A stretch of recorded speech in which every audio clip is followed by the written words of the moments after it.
के लिए जो कुव्वत लगाता है, जो फोर्स लगाता है, उसे हम क्या कहते हैं? वेट। तो वेट की हम डेफिनेशन जो लिखते हैं वो ये हमारे मैथमेटिकल फार्मूला होगा, एक वेट। सही है, W is equal to mg।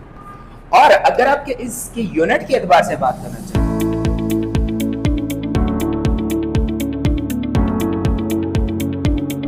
अस्सलाम वालेकुम, उमर ऑनलाइन एकेडमी में खुशामदीद फरीद के साथ। आज जो हम लोग पढ़ने जा रहे हैं ग्रेविटेशनल चैप्टर में, हमारा चैप्टर नंबर 6 फिजिक्स का जो आज हम टॉपिक पढ़ेंगे वो है हमारे पास वेट।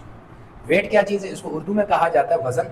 सही है, वेट। तो सबसे पहले हम वेट की डेफिनेशन को पढ़ने से पहले थोड़ी सी मैं आपसे बात करता हूँ। आप किसी भी चीज़ को जब ज़मीन के हिस्से से, यानी किसी भी चीज़ को आप ऊपर की तरफ उछालते हैं तो ऊपर पे गई हुई चीज़ आपके पास नीचे की तरफ आना शुरू होती है। वो क्यों आती है? क्योंकि ज़मीन उसको अपनी तरफ अट्रैक्ट करती है। तो सही है, तो ज़मीन की इस अट्रैक्शन की कुव्वत को हम क्या कहते हैं? वेट। सही। जब आपने एक ऑब्जेक्ट, ये समझ लो सरफेस ऑफ द अर्थ है आपके पास, ये आपके पास क्या है? सरफेस ऑफ अर्थ है आपके पास। इस सरफेस ऑफ अर्थ पर आपने एक ऑब्जेक्ट को ऊपर की तरफ मूव करवाया। सही। जैसे ही ऊपर जाएगा ये वापस रिटर्न नीचे अर्थ की तरफ आती है। तो अर्थ इस ऑब्जेक्ट को नीचे लाने के लिए जो कुव्वत लगाता है, जो फोर्स लगाता है, उसे हम क्या कहते हैं? वेट। तो वेट की हम डेफिनेशन जो लिखते हैं वो ये हमारे पास एक डेफिनेशन, तो आप ये भी लिख सकते हैं जैसे attraction of earth is called wait.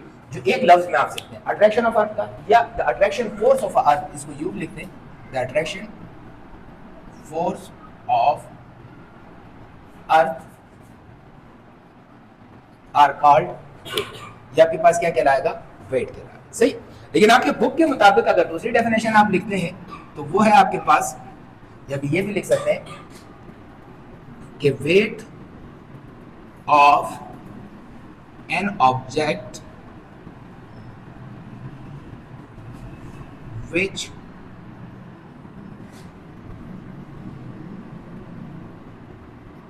measurement of gravitational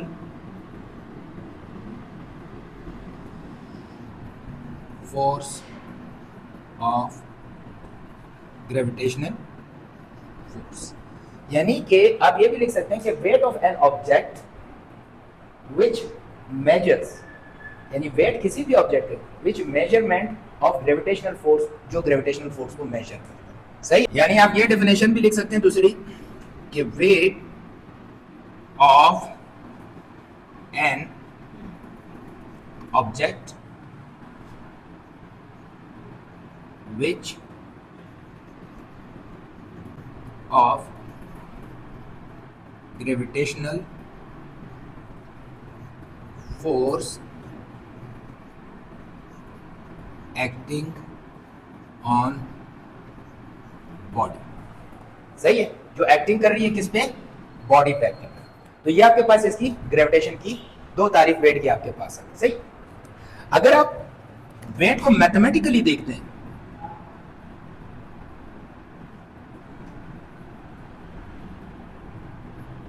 mathematically अगर आप वेट को देखेंगे तो वेट को बेटा W से जाहिर किया जाता है। किससे? W से। और इसका जो फार्मूला होता है, इसमें आपके पास mass into acceleration due to gravity, जो ग्रेविटी की वजह से एक्सेलरेशन, यानी इसको सिंपल लफ्जों में हम यूं भी लिख सकते हैं कि वेट W बराबर है आपके पास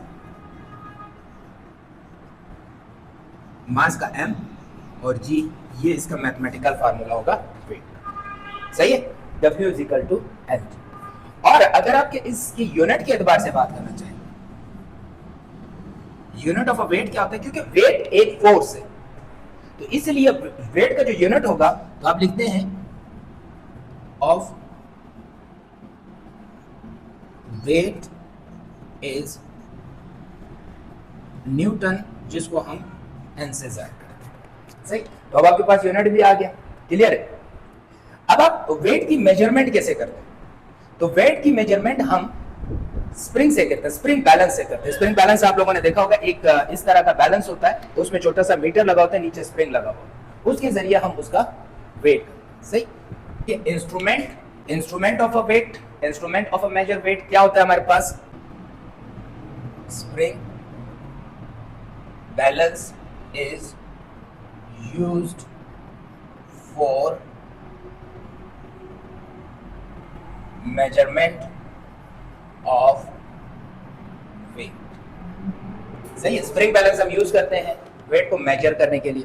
अब फॉर एग्जांपल ये इस तरह का एक बैलेंस होता है, इस तरह का एक बैलेंस बना हुआ होता है, इसमें इस तरह का एक हुक लगा हुआ होता है, इसके साथ इस तरह स्प्रिंग होती है, स्प्रिंग के साथ कोई भी वेट होता है इस तरह। सही है, यहाँ पर पॉइंट्स होते हैं, सही है, स्केल होता है, ये जितना नीचे आता है। अब अगर आप इसी के साथ दो वेट इस तरह लगा लेते हैं, सही है, अब मैं यूं बना रहा हूं तो आपको और समझ में आ जाएगा।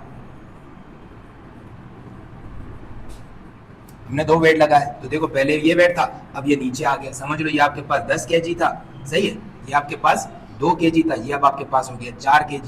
सही, तो यहाँ पर इसको हम फिर क्या कहते हैं? स्प्रिंग बैलेंस कहते हैं। क्या कहते हैं? स्प्रिंग बैलेंस कहते हैं। यहाँ तक बात समझ में आ गई? तो उम्मीद करता हूँ आपको वेट का टॉपिक समझ में आया होगा, जो आसान करके क्लास 9 के एतबार से आपको बता दिया। इसी तरह हमारी वीडियो देखते रहिएगा, लाइक करते रहिएगा, शेयर करते रहिएगा। उमर ऑनलाइन चैनल को सब्सक्राइब करें और कमेंट्स में बताएं कि आपको कैसा लगा, ताकि हमारे एतमाद में इजाफा होता जाए। अल्लाह हाफिज़।